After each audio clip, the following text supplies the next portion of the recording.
మొదట బాలీవుడ్లో అడుగుపెట్టి అదృష్టాన్ని పరీక్షించుకున్న భామ ప్రగ్యా జైస్వాల్ అక్కడ నిరాశ దక్కడంతో ప్రస్తుతం సౌత్ సినిమాలపైనే ఎక్కువగా దృష్టి సాధిస్తోంది. అయితే 2 ఏళ్ల క్రితం క్రిష్, వరుణ్ కాంబినేషన్ లో వచ్చిన కంచె సినిమా తప్ప ఈ అమ్మడికి ఇంతవరకు ఒక్క సరైన హిట్టు దక్కలేదు. దీంతో నిరాశ చెందకుండా చిన్న తరహా చిత్రాలనైనా సరే ఒప్పుకుంటూ వస్తుంది. అయితే కొన్ని నెలల క్రితం మంచు మనోజ్ తో వచ్చిన గుంటూరోడు సినిమా కూడా ఈ అమ్మడికి ఏమాత్రం ఛాన్సులు ఇవ్వలేకపోయింది.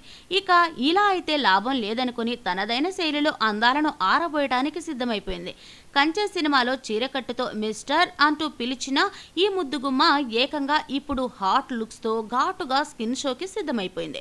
రీసెంట్ గా నక్షత్రం సినిమాలో బికినీ వేసి యువకుల మతి పోగొట్టిన ప్రజ్ఞ ఇప్పుడు మరో సినిమాతో స్కిన్ షోకి రెడీ అయిపోయింది. మరో 2 రోజుల్లో రిలీజ్ కాబోతున్న జయ జానకి నాయక సినిమాలో కూడా ఈ హీరోయిన్ ఘాటుగానే అందాలను ప్రదర్శించినట్లు కనిపిస్తోంది. రీసెంట్ గా రిలీజ్ అయిన ఈ చిత్రంలోని పాటలు చిల్బాస్ అంటూ అందాలను ఆరబోసింది. బికినీ టాపుల్లో బాడీకి హత్తుకునే లోదుస్తుల్లో అమ్మడు హాటుగా హల్చల్ చేసేసింది. ఇక జయ జానకి నాయక సినిమాలో రకుల్ పాత్ర ఏడుస్తూ ఉంటే మరోవైపు ఈ భామ ప్రేక్షకులను తన వైపు తిప్పుకునేలా స్కిన్ షోతో రెచ్చిపోనుందట. మరి నక్షత్రంలో చూపించిన అందాలనే ఇష్టపడని ప్రేక్షకుడు ఈ సినిమాలో అయినా ఆమె గ్లామర్ షోను ఏ విధంగా చూస్తారో చూడాలి.